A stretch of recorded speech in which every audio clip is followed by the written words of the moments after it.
It is great to see you again this Sunday morning.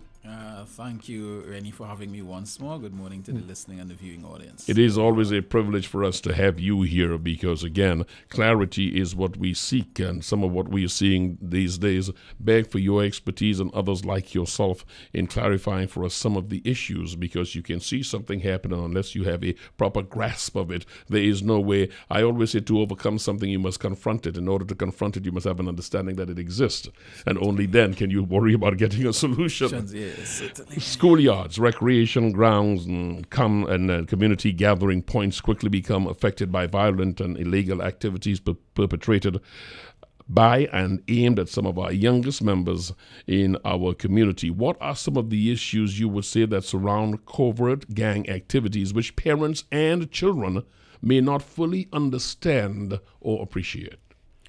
Well, one of the most pervasive issues would be the lack of understanding as it relates to the consequences of being involved in gang activities. Far too often, the parents, they lack the knowledge as to what are the signs to look for. Added to that, the juveniles, the children, they do not have a full appreciation of the consequences, the full consequences of gang activities. And, you know, Rennie, you'll often hear that the only way out of a gang is through death. Yep. And you know, that's something that we must examine. A sad rule of ride and die. Yes. Because there is no way you are going to come out of it alive. That raises the first area that begs for us to go deeper into it. Kids not understanding the full impact of this means that once they are already in, there is precious little you can do. So, in fact, you have to have them forearmed. And to be forearmed is to have the knowledge before. But younger and younger folks are getting involved in gangs because those who seek to prey on them are looking at them at every opportunity, finding their weaknesses and pulling them in. What is the society to do to get to these kids a general understanding of the straight and narrow before they are enticed by what seems to be the easy way of getting things, and in an age of invincibility, at that age they feel that nothing can impact on them adversely? Yes, you've touched on a whole host of issues there. First and foremost, gangs will seek to influence and to recruit children even as young as 8 or 9 in some instances, right? Another aspect that you touched on would be the fact that for most of these youths, there's no way out. However, research, anecdotal evidence has shown that there are things that we can do. So you can use preventative measures up front. So that's the P, preventative measures that seek to identify at-risk youths in particular communities and put strategies in place to deal with them. And those strategies are wide and varied. Then you can use intervention measures for those juveniles who are already into the gangs. And then you can use the suppression tactics, which means you use law enforcement at different levels to arrest, use other tactics, law enforcement tactics, to get them out. But before we get further into our conversation, Rennie, you know, I want to say first and foremost that getting out of a gang is very difficult. It's no easy task, yet it is possible. Yes, I just want to put that caveat out there. That it's very difficult, but it's possible.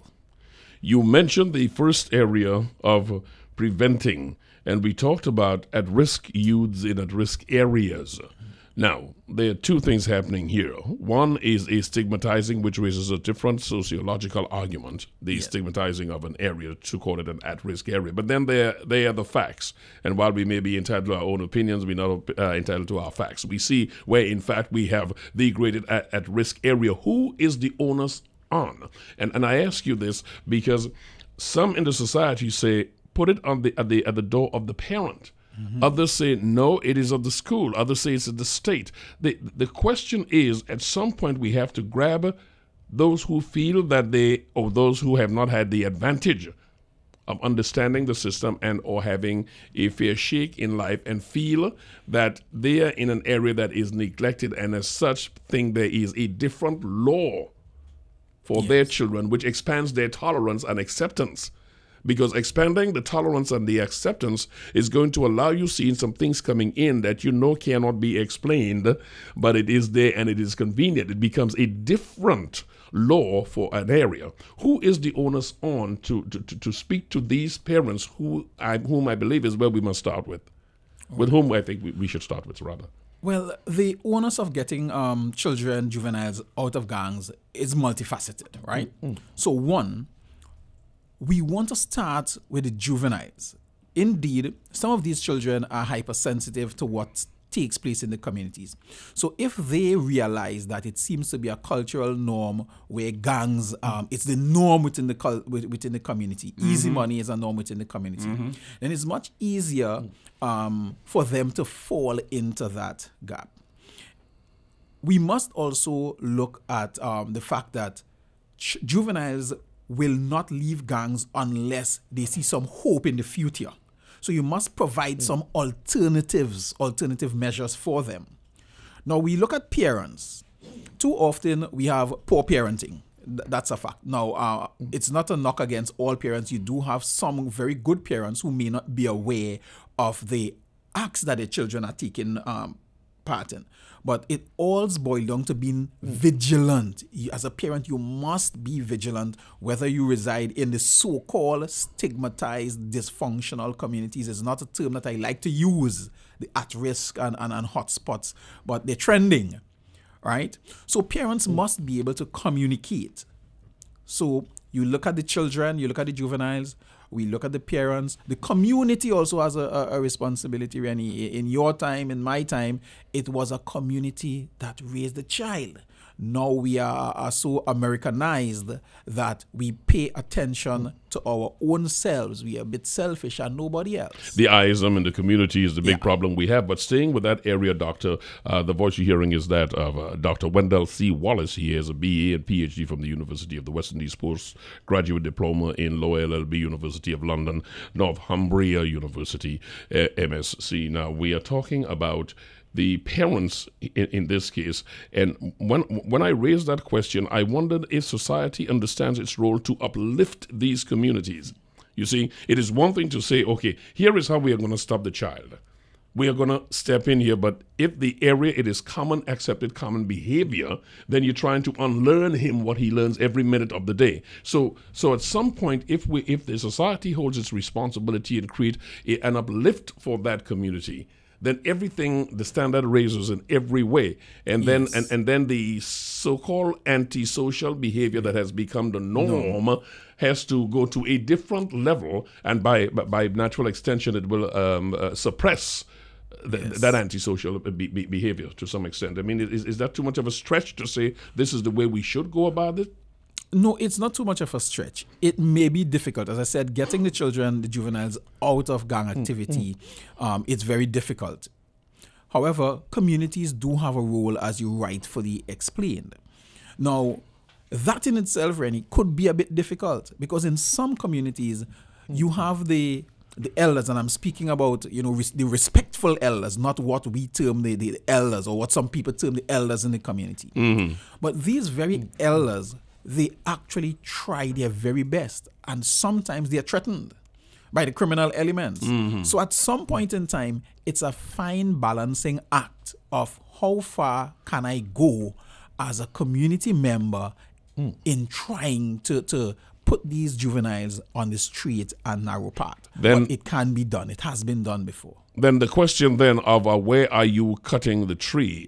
Some will argue then, on the basis of what you just said, let us start looking at some of the areas where the recruitment happens from, which is to say, grab the heads who are doing the recruiting, and the recent merging of different police departments to bring about a gang task force that's going to deal with this may be a way to go, because on the one hand, you can do the education for youths, you can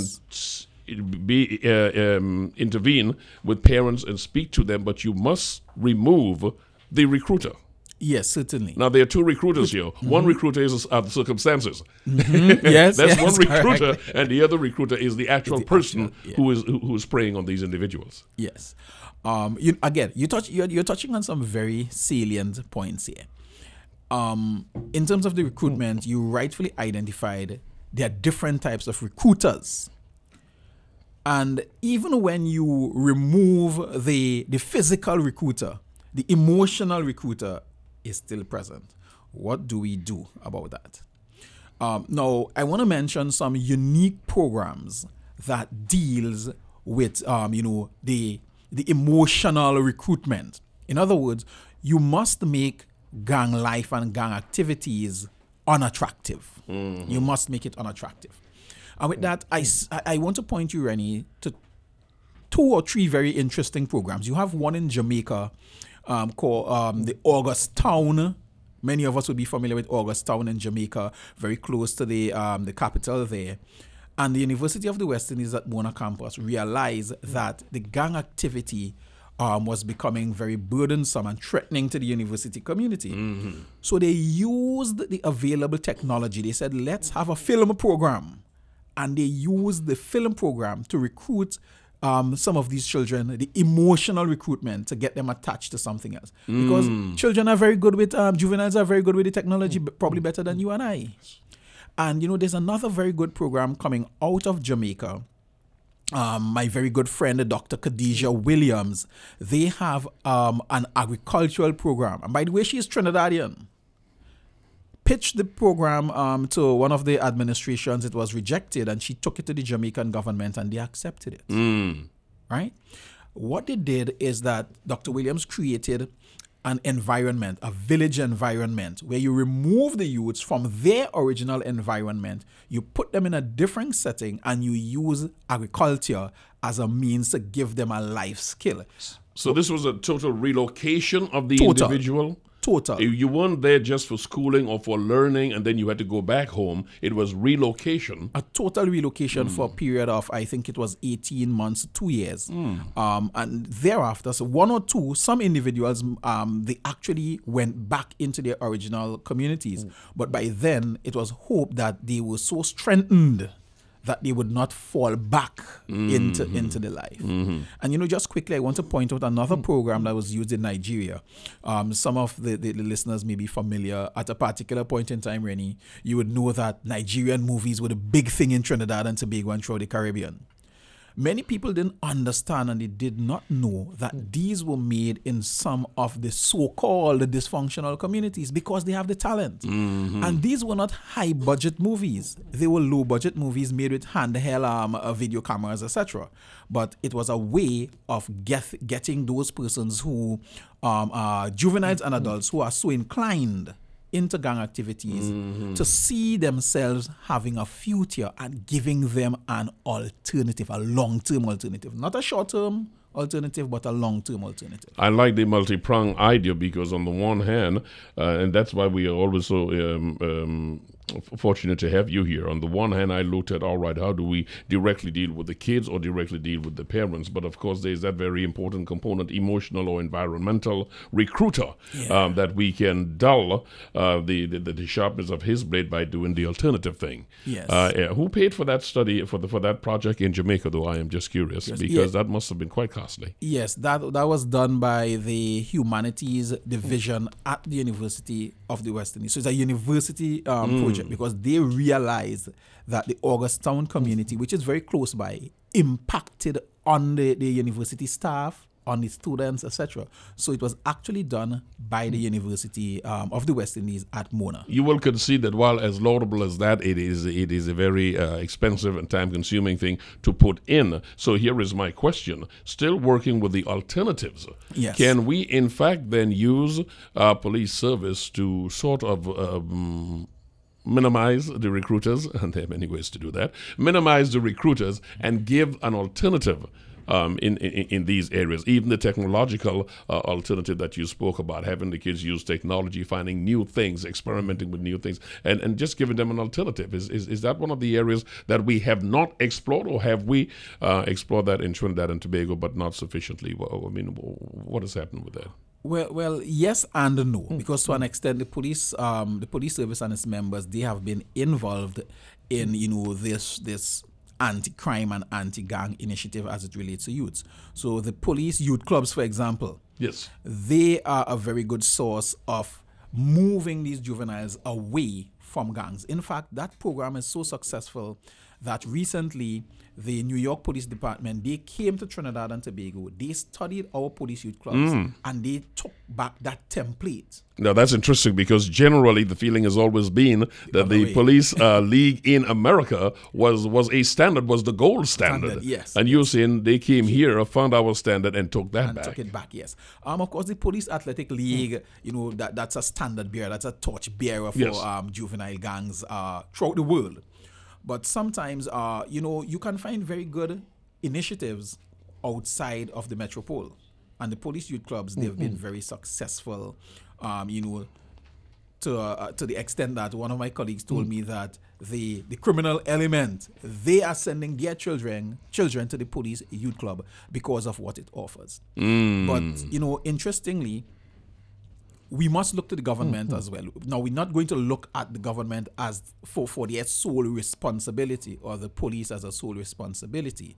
But, as you and I, we have discussed, we try to legislate and to arrest our way out of a situation that certainly isn't, it's very expensive and it's not really plausible. Yes, you cannot arrest, you cannot jail your way out of this situation. My guest this morning is Dr. Wendell Wallace. He's a Tobago-born adjunct professor, criminologist, researcher, and barrister. He won in 2017 the Frederick Milton Thrasher Award for his research in gang activity.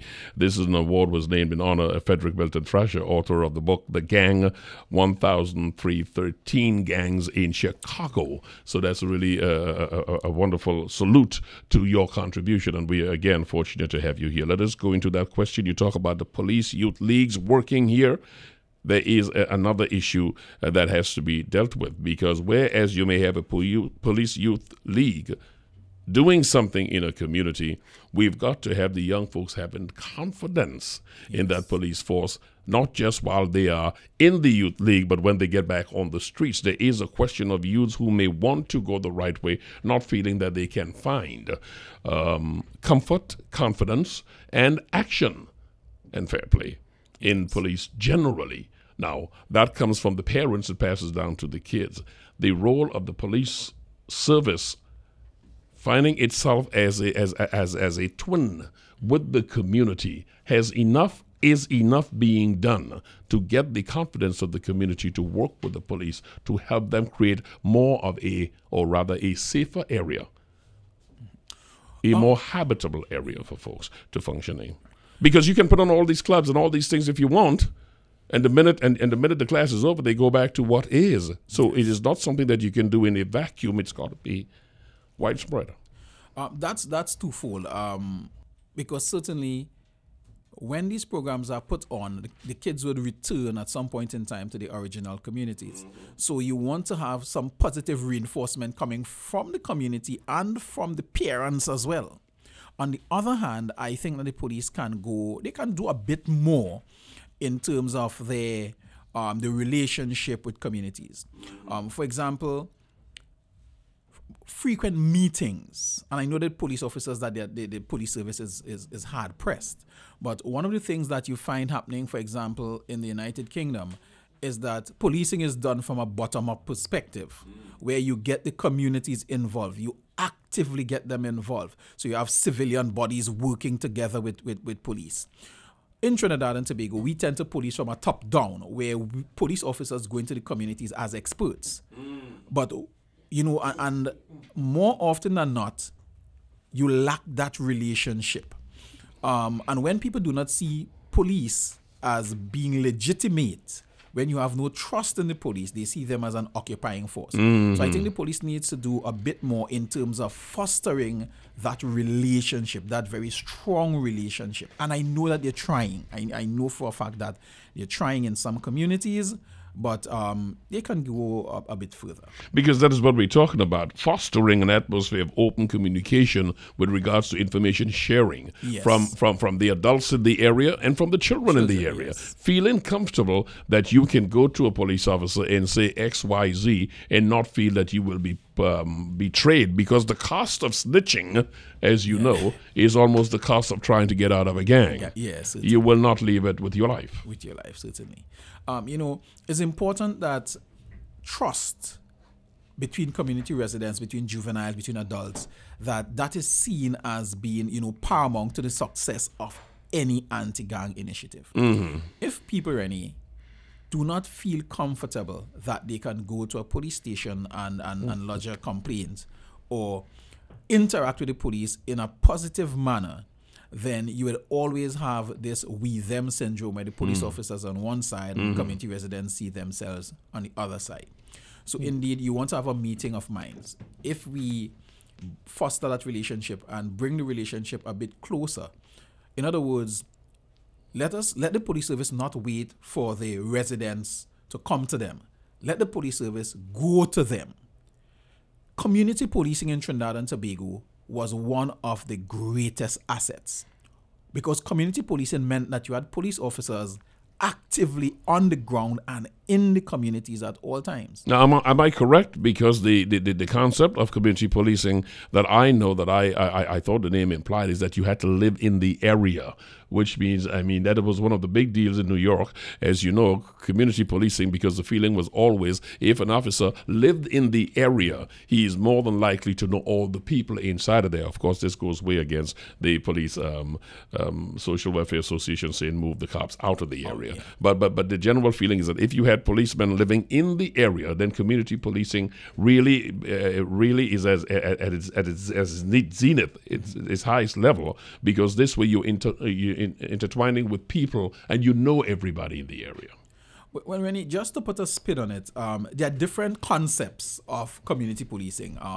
You will find probably over 50 different concepts and philosophies associated with community policing, and your definition is but one of them. Yeah, New York, that's a New York one, not mine, but yes. Yeah. But ideally, with community policing, the concept is that you have police officers not necessarily residing in the community, but resident in the community, if you understand where I'm coming from. In other words, they must always be in the community. There must be a presence, so they must walk the streets, interact with the elderly, with the gang, with everyone. Now, it doesn't take away their powers of arrest.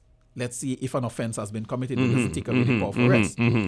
But it brings you closer to the root cause of criminality. It brings you closer to the root cause of gang and juvenile involvement when you're constantly in the community.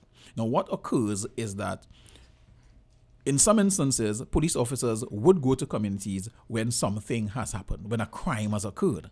And the natural human reaction is that if I only see you, Rennie, when something occurs or when you want something from me, then we'll close up shop. Yes. Right? So community policing in its truest sense is getting the officers to always be there, not necessarily residing in the truest sense, if you get me.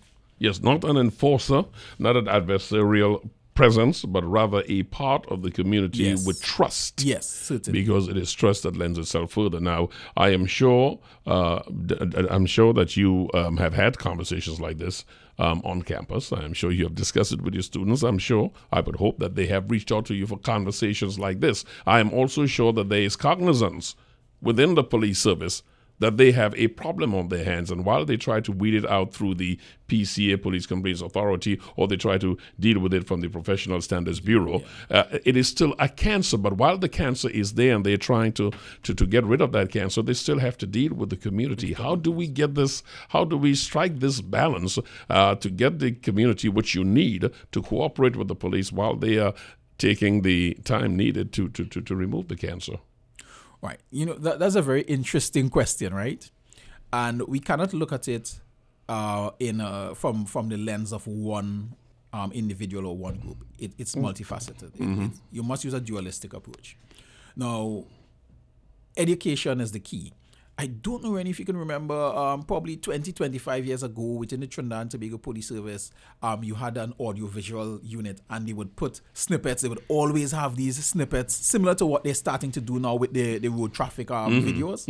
Right.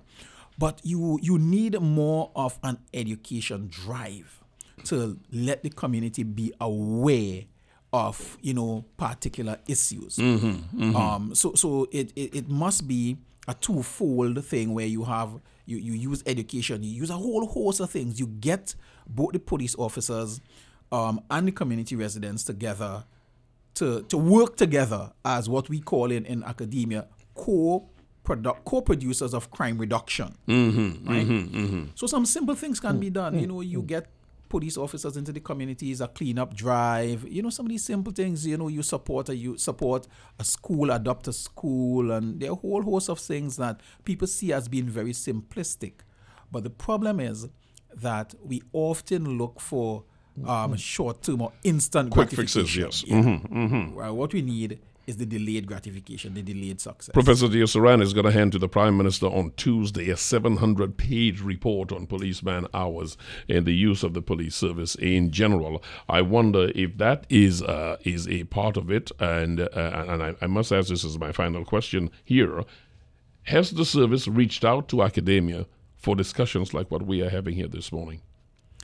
From my perspective, yes. From my perspective, yes. I don't know how much or how far, but certainly they have reached out to my unit at the University of the West Indies, and we have worked, for example, customer service to police officers. We have delivered training on customer service. We have delivered training on ethics and integrity for police officers. We have delivered training on tourism-oriented policing. So they've reached out because, the Acting Commissioner of Police, Mr. Stephen Williams, I think, whilst much has been said negatively about him, I think that he certainly has recognized the need for what he terms practitioners, or his term is pracademics, where the practitioners and the academics work together rather than we work in silos. But I think the relationship needs to be strengthened a bit more as well. Well, it's encouraging to know that some outreach has happened and some collaboration has taken place. Final question, because I'm all the way out of my time here. Next time, I tell you, we've got to just cancel out an hour clearly for this discussion. Final question, and I must ask you this, for youths listening, saying, how can I successfully get out of a gang? I know this is a long answer. I need it in 60 seconds if you can. A kid looking and saying, I need to get out. Could you tell me 1 or 2 pointers on how I can successfully get out of a gang? Right. To successfully get out of a gang quickly, you must be motivated. You must want it. So it must be internal. You cannot do it if you are motivated or you're doing it for your parents or for someone else. You must have that internal desire to do it for yourself. 2, see yourself, look at the future. See yourself as having a bright future. And thirdly, look at the consequences of being in a gang. The consequences can be injuries, death, rivalries that you possibly do not know and do not wish to have. For females, sexual abuse, sexually transmitted diseases, etc. Live fast, die young. So when you balance your options, those are what would be facing you. So look at the consequences, look at your future, see yourself having a bright future, and then that should be your guiding light. And what we can do to help is finding alternative ways of getting the interest and harnessing, directing, targeting their energies. Yes, certainly we can do that, providing the alternatives from a social, communal, governmental perspective. Dr. Wendell Wallace, anywhere folks can go up briefly to view more of your work? If you were to go online and you simply type in the name Wendell C. Wallace, you would come across numerous articles that I've written. Added to that, I write bi-weekly for the Tobago Today newspapers. It's inserted within the Trinidad Guardian. So just Friday, you would have seen an article on school violence in Trinidad and Tobago, whether it's an epidemic, it's a silent epidemic. Yes. So I do a lot of writings based at, getting the community involved. Just go up there and type in Wendell C. Wallace. Yes. I have availed myself to everything you have done thus far. Will continue to do so. And once again, thank you so much for taking the time to be with me this morning. Yeah, thank you for having me, Rennie. Thank you, sir. Have yourself a wonderful Sunday.